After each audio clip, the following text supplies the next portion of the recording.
Which one? So just start off with a few words about the practical sheets and the assessment exercises. So we're returning grades as the practical sheets have been corrected, so they'll be returned. You'll get the grades on a piece-by-piece basis, piecemeal basis. So they'll come in drips and drabs as we get them corrected. Same for the assessment exercises. Our goal is to try and get grades back within 2 weeks, but depending on the volume, that's not always possible. You had your first assessment exercise last week. I sent out yesterday an email with details of the next three. So the 31st of October, which is a Thursday, it'll again be in the lecture time. The following week, the 7th of November, it's deliberately chosen that day because I had a meeting, so I'd otherwise missed the lecture. Ideally we'd have it the following week, but we're having it on the 7th of November. And then the final one is the 29th of November. The only thing that has to be decided is the exact time of that one, but it will be in either the first or the second tutorial slot on that Friday. Then the final assessment exercise will take place during the examination period, and that will be scheduled by the exams office, and you'll be notified about that whenever the exam timetable comes out, which I think is at the end of the month. The other thing I'll mention is the Computer Science Support Centre.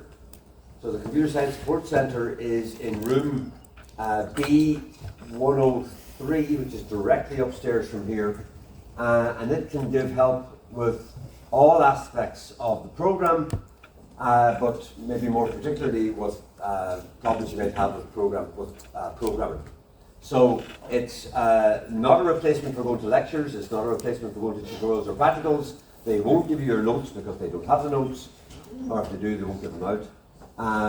But if you've got issues with a particular topic, or you're, say, doing a programming exercise and you find it hard to come to a solution, or you've got some sort of an error, then it's an excellent place to go. It's a free drop-in service. It's open for about 4 hours every day. The actual times are posted on the notice just outside the support centre and in other places around the building. Okay. So today we're going to move on to a new topic, predicate logic. And we're going to talk in more detail about why you might use logic, and maybe it's related to the way actually say, well, why you study logic at all, but areas such as program design and verification, software engineering, foundations of computing, databases, hardware, operating systems, formal methods, artificial intelligence. These are all topics or subjects that you'll do in the program, most of them in fact in the first 3 years of the program. And at the heart of all of these areas we have formal logic. So there's every reason to study formal logic, and it's at the heart of many of the aspects of computer science. So if we go back to looking at our arguments, so we've had this particular one before. If the patient has a pulse, then the patient's heart is pumping. The patient has a pulse, therefore the patient's heart is pumping. And as you know at this stage, the way we organise these is that the information that we've given, the facts that we've been given, are the premises of the argument, and the thing that we're trying to prove, or the conclusion we're trying to draw, is usually introduced by some sort of a keyword like therefore or thus. But anyway, we have a number of premises and we have a conclusion. And because we're not particularly interested or knowledgeable about the domain area that this argument might be situated in, we strip away all of the subject base or the domain specific information in this case about medical information about pulses and heartbeats and stuff. And we have symbols representing the various concepts. So P here represents the patient having a pulse, Q represents the patient's heart beating, or patient's heart pumping, and so we're able to express this formally as the first premise is P implies Q, so that if-then construct gets translated to the logical implication. The patient has a pulse is just a symbol P, and therefore the patient's heart is pumping is therefore Q. So again, we've got two premises and we've got our conclusion. And hopefully you'll be able to see from the brief introduction you've had to deductive proofs that this actually is a valid conclusion. Here's another argument, which is becoming more and more relevant as we get closer and closer to an election. Every adult is eligible to vote. John is an adult, therefore John is eligible to vote. And using the same technique that we had for the previous argument, we can strip away all the domain-specific information and represent the various concepts by symbols. So every adult is eligible to vote. We represent that using the symbol P. John is an adult. We represent that using the symbol Q. Therefore, John is eligible to vote is represented by therefore or. So here we've got a formal expression of the argument that we have, and we've got a problem, okay? Because there's no connection between the premises and the conclusion. Whereas in the previous example, the symbols that were involved in the premises, or we'll put it over, the symbol that was involved in the conclusion also appeared in the premises, at least one of them. Okay? And the two premises were in some way connected. So there was some way of establishing a relationship between the premises and then to establish a relationship between the premises and the conclusion. In this argument, where we've got three separate symbols, P, Q, and R, that have no connection, we can't draw that conclusion using the formalism that we've developed so far, namely the propositional logic. So we have to look elsewhere then for a formalism that is powerful enough to express this sort of an argument, which I hope you appreciate. Well, I hope you agree, is actually an argument that would appear reasonably regularly in everyday life. So this introduces the notion of a predicate, and this stuff comes, it's in the Sanchez book around page 81 or so. So we talk about objects in terms of their attributes or properties and in terms of their relationships with each other. So, John is a human being, John is an adult, John speaks slowly, and John rides horses. Okay? So, these are all maybe aspects of John. John is a human being, although I give another class an exam this morning, and I'm not sure they necessarily agree in a minute. John is an adult, although sometimes my wife has something to say about that. John speaks slowly, because if he didn't, you probably wouldn't understand the word that he said when he's doing all action. And John rides horses, which isn't actually true at all. Anyway, predicates correspond to attributes or predicates, okay? Attributes or relationships. So these are all, in this case, attributes or properties that John, this object known as John, might have. And we talk about a unary predicate. So a predicate that takes one argument, and we use the word argument here in the sense of a programming language argument. So we can say somebody is a teacher, somebody is an athlete, somebody sings sweetly, and somebody throws javelins. And the way we normally express this is we express it in like a functional form or a prefix form, where we give the name of the predicate, and then the object that predicate applies to is in brackets after. So teacher X represents X as a teacher, athlete X represents X as an athlete, sing sweetly X represents X sings sweetly, and throws javelin X represents X throws javelin. Okay? And here, not for any particular reason, but here what we've done is we've adopted the same sort of convention that we have in programming languages for naming variables or functions. So, for example, if we identify a particular object, Mary, so presume Mary is some person in our universe, then Mary is a teacher, will be represented by teacher Mary. Mary is an athlete, will be represented by athlete Mary. Mary sings sweetly, will be represented by sing sweetly Mary. And Mary throws javelin, will be represented by throw javelin Mary. Okay, so we apply the predicate to the object that we're currently focusing on.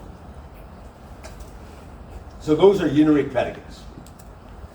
We can also have binary predicates, and binary predicates, as the name suggests, involve two objects. So we can say that X or somebody loves somebody.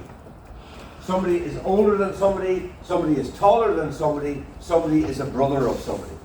Assuming in this case that we're talking about people. So the first predicate there, somebody loves somebody, will be represented by loves XY. So here, again, we represent the predicate in a sort of a functional prefix form, and the objects that are applied, that the predicate's been applied to, are in brackets after. So loves XY represents X loves Y. Is older than XY represents X is older than Y, and so on. Okay, so these are like placeholders, and then we populate these predicates with particular references to particular objects. So Mary loves John is represented by loves Mary John. Jane is older than Rachel is represented by is older than Jane Rachel. Rachel is taller than Jane is represented by is taller than Rachel Jane, which means there's probably going to be lots of fighting in that household. And Roger is a brother of Mark is represented by is a brother of Roger Mark. Okay? Now obviously the real meaning of these predicates has to be carefully defined.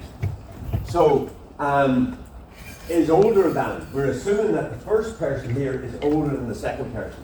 That Rachel is taller than. We're assuming that Rachel is taller than Jane, and that's the definition of that predicate. And as well as that, the meaning of them is usually in one direction. So is older than Jane Rachel means Jane is older than Rachel, not Rachel is older than Jane. Loves Mary John represents Mary loves John, which doesn't necessarily mean that John loves Mary. And so on. So those are unary predicates and binary predicates. We can extend this to an n-ary predicate. And an n-ary predicate is a predicate involving n objects expressing a relationship among them. So we can talk about a predicate P that's applied to a number of different objects, X, Y, Z, T, and so on. And here we talk about the arity of a predicate. In the same way we talk about the arity of a function. So the arity will be the number of arguments or the number of objects that predicate can take. Okay? So in this case, well, there's presumably more, but if there are only the four there, X, Y, Z, and T, then the arity of P would be 4. The arity of a binary predicate is 2, and the arity of a unary predicate is 1. The number of arguments that it takes. Okay? Any questions on that so far? So, what can we do with this? Well, we can use it to represent properties about objects, and we can combine them using the same connectives that we have for the propositional logic. Okay, so in some ways, the predicate logic can be seen as a sort of an extension of the propositional logic. So look at the first one there, adult X and tall X. So X is an adult and X is tall. And if we were to try and express that in more colloquial English, we'd probably end up with something like X is a tall adult. Animal X and tame X. So X is an animal and X is tame, and that again will be represented in more colloquial English as X is a tame animal. Child X and clever X implies short X. So here we have a use of two connectives, conjunction and implication. So if X is clever, if X is a child and if X is clever, then X is short. And again, more colloquially, if X is a clever child, then X is short, or in this case it's been turned around, X is short if he or she is a clever child. Now these, in the sense that X is like a placeholder there because we're not sure what object it refers to. This symbol Barney, presumably that references a particular object, a particular instance in our universe. So bear Barney and tame Barney, or not ferocious Barney. Barney is a bear and he's tame or not ferocious. So we can apply the logical connectives we have from the propositional logic in this predicate logic. So here we have examples of conjunction, disjunction, implication, and negation. In order to make best use or make most use of this predicate logic, we introduce the notion of quantifiers. And a quantifier is a symbol that tells us whether a variable that we're using in a predicate logic formula applies to all objects or to some objects. And you may already have come across this in study of mathematics, but there are two quantifiers, the universal quantifier and the existential quantifier. The universal quantifier is written by using an upside down capital A and is read for all. So it means that the variable that's applied to, that quantifier applied to, can stand for all objects in our universe. The second quantifier then is the existential quantifier, and that's written by a backwards capital E, and that's read as there exists, or there exists some, or there exists at least one. Okay, depending on the situation, you can read it a number of ways, but it all means the same thing. There exists some, or there exists at least one, and that's the existential quantifier. And that says that the variable that's applied to can stand for some objects in our universal discourse. We're not sure which ones, and we're not sure how many, but we know that there's at least one. It could be the case that it stands for all objects in the universe, but we don't know that. So that's the existential quantifier. So here's a few examples of the use of the quantifiers. And the way we write these down is that we have the quantifier, either the existential quantifier or the universal quantifier. Immediately following that is that we have the variable or the symbol that quantifier applies to. Then there's a big dot or a big bullet, and then we have a formula. And that formula will normally contain the variable or the symbol that the quantifier has been applied to. So if we forget about the quantifier for the moment, animal X and ferocious X. So X is an animal and X is ferocious. So again, expressing that a wee bit more colloquially, you might say X is a ferocious animal. Now we introduce the quantifier. Okay? So for all objects in our universe, each of those objects is a ferocious animal. And again, a more colloquial way of saying that would be that everything is a ferocious animal. So this says for all x, for all objects in our universe, x is a ferocious animal. So in other words, everything is a ferocious animal.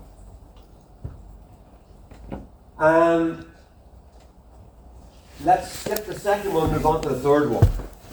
Okay, again, x is a ferocious animal is the formula that we have here after the dot. And then we have the existential quantifier. And what that says is there exists at least one. There exists at least one object such that that object is a ferocious animal. And again, a more colloquial way of saying that is there's at least one ferocious animal. Or you could say there are some ferocious animals, or there exists some ferocious animals.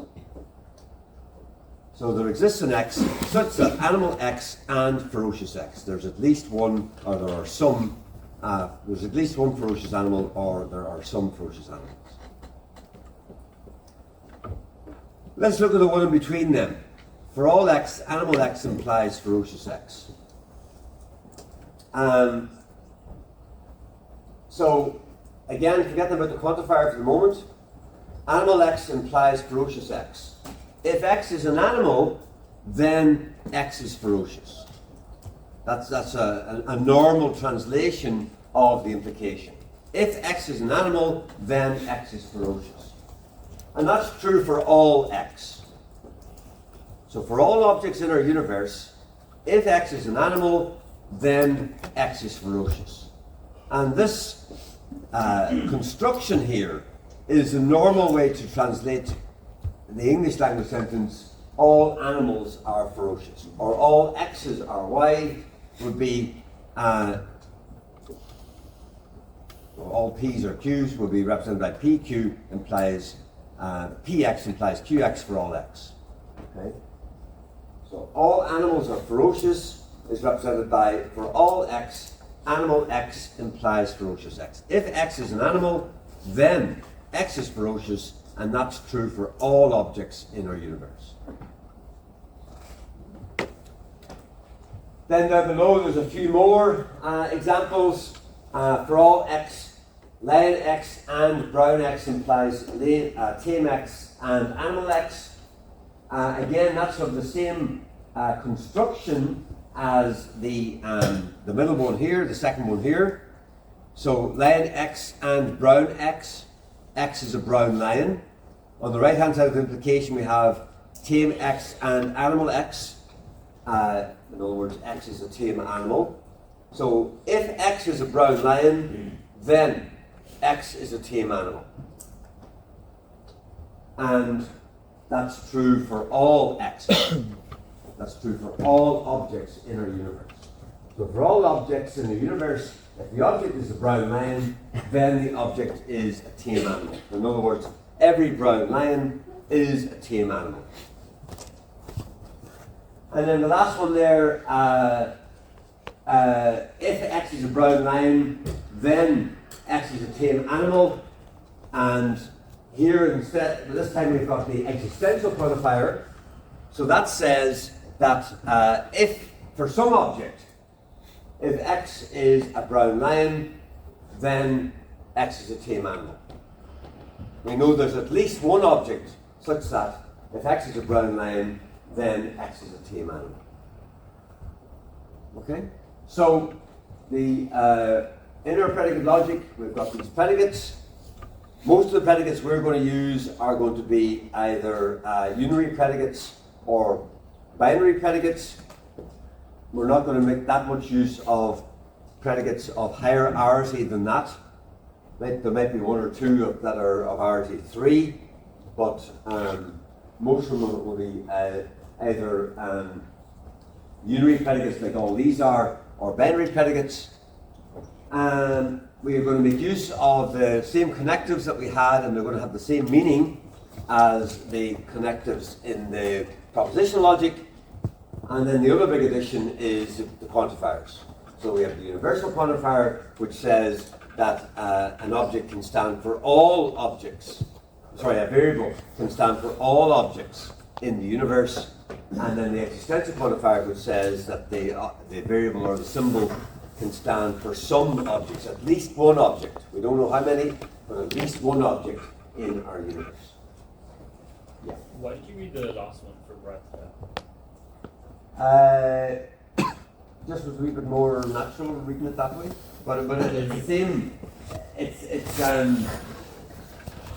It doesn't really matter which way you read it or write it, as long as the if and the then belong to the correct clauses. So the if here belongs to the brown line one.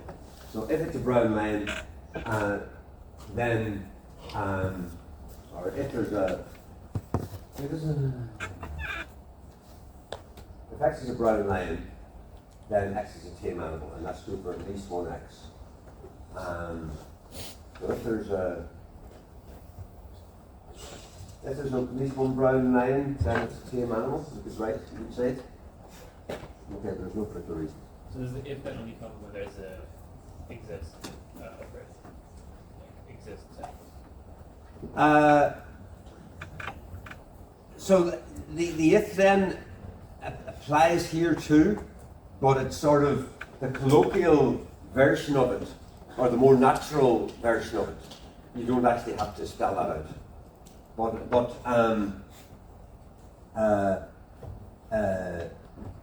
But you could read this, for example, if something is an animal, then it's ferocious, and that's true for all animals. Well, it's actually true for all animals. Yeah. So if x is an animal, then x is ferocious, and that's true for all x. So it's just that this comes as a more, a more natural phrase in certain English. Okay. So then, going back to our starting point, which was the argument that we weren't able to express using the propositional logic. So now we have our new formalism, or predicate logic.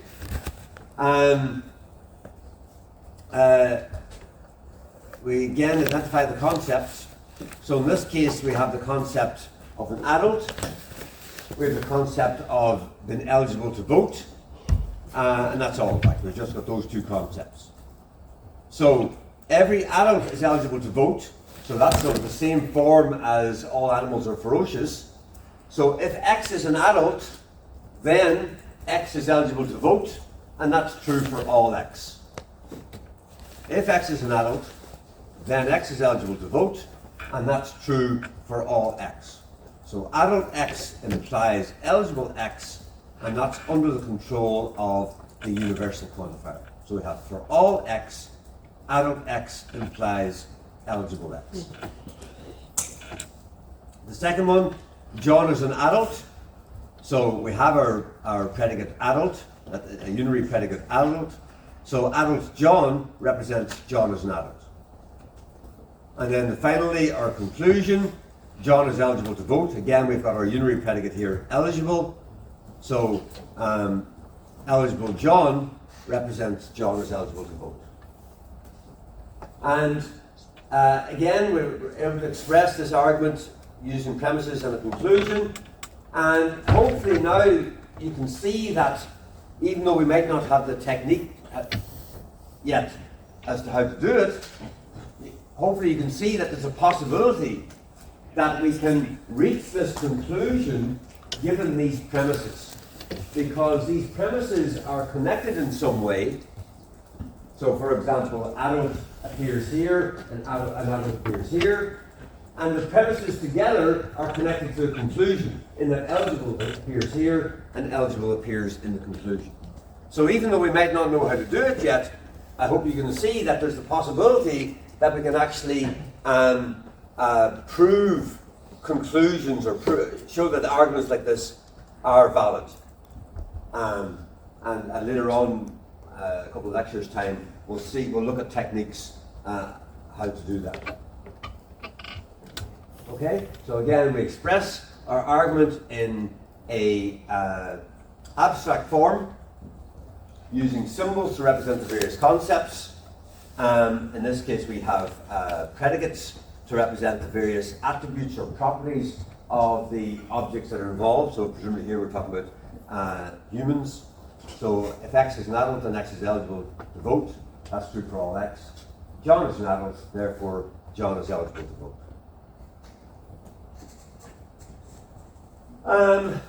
So here we have some more examples. For all X, X is a student, or there exists an X such that X is a lecturer. So we're not going to be absolutely strict about the how we write proposition or predicate logic formula, but you can take it that brackets are hugely important, and that a quantifier only has scope, and by scope here we mean that it has control over predicates within a line or within brackets. So this universal quantifier here only applies inside these brackets. So for all X, student X says that everybody's a student. For all X, student X, all objects in our universe are students, so in other words, everybody's a student. The X here is a different X. It's like having two functions or two blocks in your C program, and you've got the same variable used in different ways in both places. So here, this says there exists an X such that lecture X, that says that for some objects in our universe, those objects are lecturers. So putting the two of these together, this says that either everybody is a student or there are some lecturers. This part says everybody's a student. This part says there are some lecturers. So everybody's a student or there are some lecturers, or there exists at least one lecturer. The next one introduces another aspect of the predicate logic, in that we can apply a negation to a quantifier. So previously we could only apply a negation to a prime proposition in the propositional logic, or to a proposition, not just prime proposition, to a proposition in the propositional logic. Now we can apply, in the predicate logic, we can apply a negation to a quantifier. And if the negation is applied to the universal quantifier, so the universal quantifier says for all. Applying a negation to that says it's not the case for all. It's not that, it doesn't, there's no great easy way or colloquial way of saying it. A negation applied to the existential quantifier. Well, the existential quantifier by itself is there exists. A negation applied to the existential quantifier can be read as there does not exist. There does not exist an X. So there does not exist an X such that X is unfit, and X is young, and X is a footballer. Okay, so unfit X, X is unfit. Young X, X is young. Footballer X, X is a footballer. If we hadn't a negation there exists an X such that unfit X and young X and footballer X may be read as there exists at least one unfit young footballer. What this says is that there does not exist at least one unfit young footballer. And whoever wrote that has never seen a Junior D football match. But there does not exist an unfit young footballer. The last one, again, the quantifiers are restricted to the parentheses. So this universal quantifier is restricted to these parentheses, and the existential quantifier is restricted to these parentheses. the right-hand side there says that for all x, x is an adult and x is paying. So in other words, everybody's a paying adult. For all x, assuming again we're talking about people here or humans, for all x, for all objects in our universe, x is an adult and x is paying, x is a paying adult. So everybody's a paying adult. On the right-hand side, x is a child.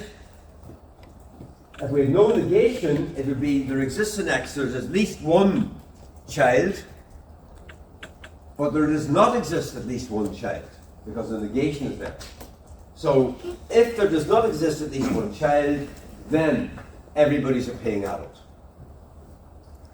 So the implication is if then, if there does not exist at least one child, if there's not at least one child, then everybody's a paying adult. So you can see that the expressive power that we have using the predicate logic is much greater than what we had previously using the propositional logic.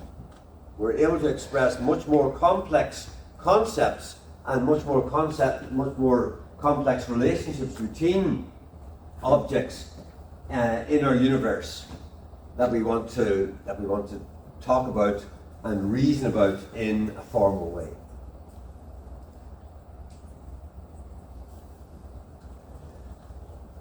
So here's a number of examples that exist in x, such that x is smaller than Chucky, and Chucky is red-haired, and Angelica annoys x. So there exists somebody who's smaller than Chucky, who's got red hair, and Angelica annoys him. For all x, as there exists in x, such that for all y loves xy, so there exists at least one person such that for all objects, that person, and I assume we're talking about people here, loves y. So in other words, somebody loves everybody. There exists an x, there exists some person such that for all y, so the y here can be applied to all objects in our universe. The x applies to some objects in our universe. So in other words, somebody loves everybody is represented by there exists an x such that for all y loves xy.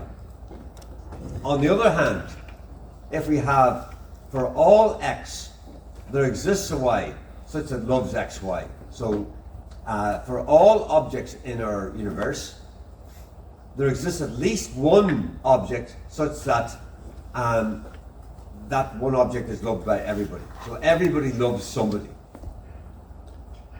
Everybody loves somebody. And I guess this introduces another aspect of the predicate logic in that we're able to, predicate logic language, in that we're able to use a number of quantifiers. Now you can think about having these in brackets if you like, but there's no need. For each quantifier, we have a variable associated with that quantifier, and then we have the bullet or the big dot, and then we have the formula that that quantifier applies to. So this existential quantifier applies to this formula, this universal quantifier applies to this formula. So here y can take on the value of any object in our universe, x can only take on the value of some objects. In this case, y can take on the value of some objects, whereas x can take on the value of all objects. And then finally, and this one probably applies to me, there exists an x such that likes x The Simpsons and not watch The Simpsons. So there exists somebody who likes The Simpsons but doesn't watch The Simpsons. And that'd be a bit like me because I never get to see the TV. That's our argument at home. Here's some other examples that you might think about that could be translated into the predicate logic. And all computer science graduates are employed. So here, if you have anything that involves the word all or every, it's almost certainly going to get translated into the universal quantifier. Although all children like TV, they do not watch constantly, which doesn't apply in our house. Again, the all here means that we're going to use the universal quantifier to express this. Clever students work hard. Okay, now even though it's not stated there, but this means that all clever students work hard, or every clever student works hard. So again, this is going to use the universal quantifier. One cannot learn to ride a bike without falling off. Okay, now that one you might say, well, that applies just to one person. That's the existential quantifier. Well, that's actually not the case, because what this is saying is that this is applying to everybody. So this actually would involve the universal quantifier as well. And the same for the last one. This one here would be translated into the universal quantifier. Now, later on in the statement, this last one, we've got someone, and that some would get translated into the existential quantifier. So if we've got every or all, it'll get translated into the universal quantifier. If we've got some or at least one, then that'll get translated into the existential quantifier. And later on we'll look at the expression of natural language statements or natural language arguments in the predicate logic form. And it's not always easy to translate, okay? And in fact, in some times it's because of the use of language, the use of natural language, it's downright confusing. And we'll see in some cases where in the natural language we might use and, but in the formal language it gets translated into disjunction or. So we have to be careful about that.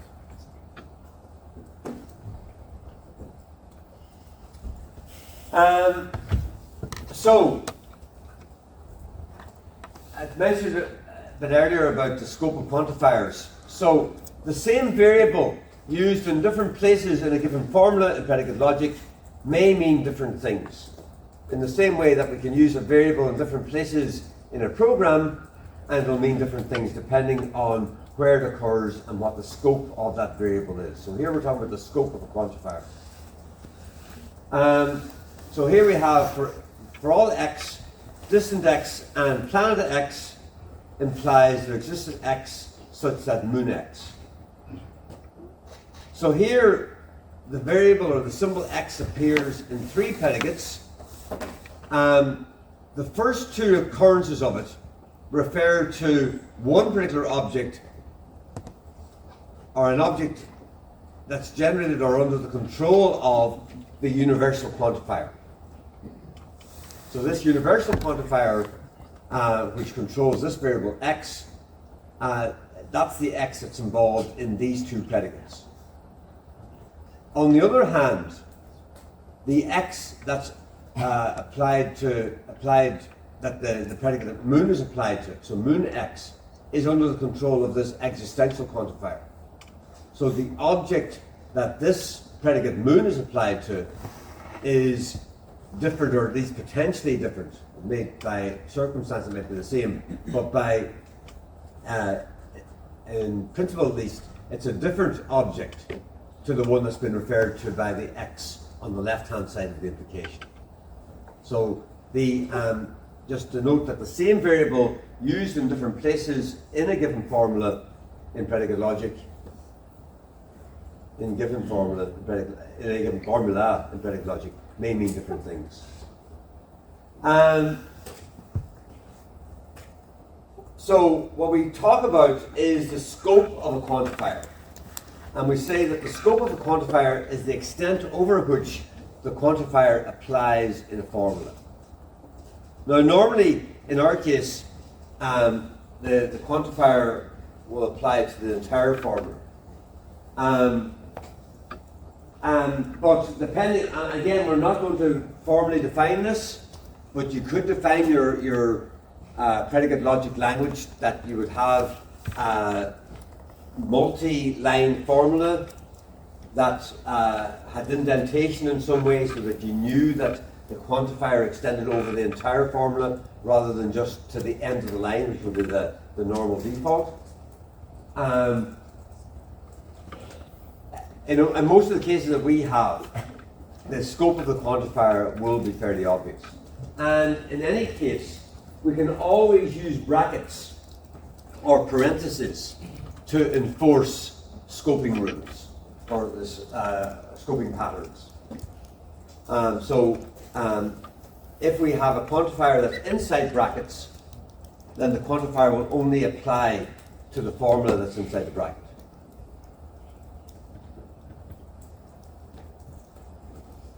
So, here's some examples.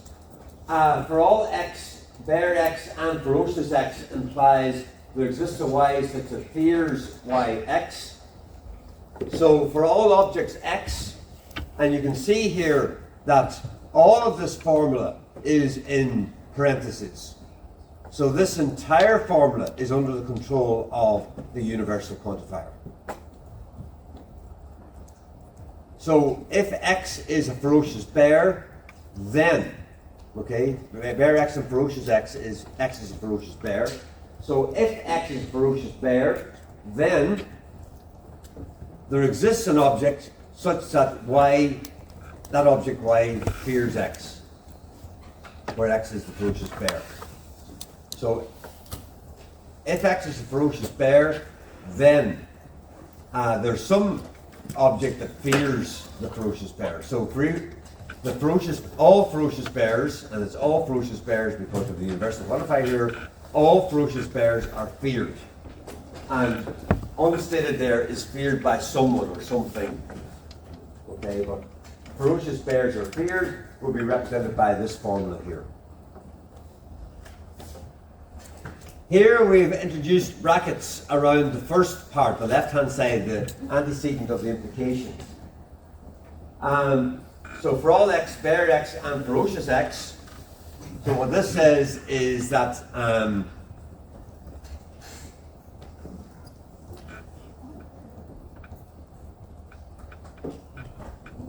doesn't say that. So this left-hand side says that x is a ferocious bear. It says everything's a ferocious bear. So this actually should say, if everything is a ferocious bear, then there exists an object y such that fears yx. The point of this example, even though this translation looks wrong, the point of this example is that this x here is not under the control of any of the quantifiers.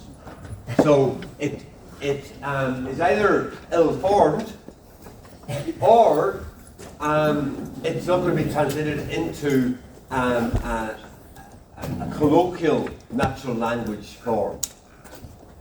So this x here, the y here is under the control of this existential quantifier.